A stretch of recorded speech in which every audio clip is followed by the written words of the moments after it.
Let's start off by defining what we mean by volatility. And what we're really talking about is the VIX index, which is sometimes called the fear index, because it tends to spike higher whenever there's a sharp sell-off. The higher the amount of fear in the market, the higher the VIX index tends to be. Now, to be clear, the VIX index is just a measured value. It's not something you can buy or sell or invest in directly.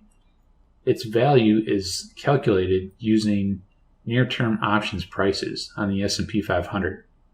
So when there's more fear in the market, the cost of using options to buy insurance against the sell-off goes up. And conversely, when fear is low, options prices are cheaper and the VIX is lower. The two most popular ETFs for trading the VIX are the VIXY and the VXX. Both of these ETFs invest in the VIX futures, which is why they tend to decay so severely over time. The futures are almost always in contango during normal market conditions. If you're a futures trader, this is a situation you're pretty familiar with.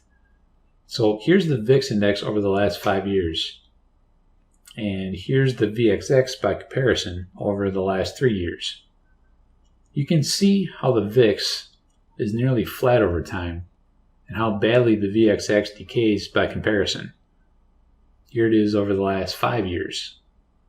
The price on the y-axis can be a bit misleading because the ETF undergoes constant reverse stock splits to raise the price back up. So, for example, a 2-for-1 reverse stock split would raise the price from $10 a share to $20 a share, and then it cuts the number of shares in half. And they need to keep doing that because the decay in this ETF is so strong. So when you understand exactly how the VIX futures work, it's obvious that you would never want to buy and hold this ETF over long periods of time.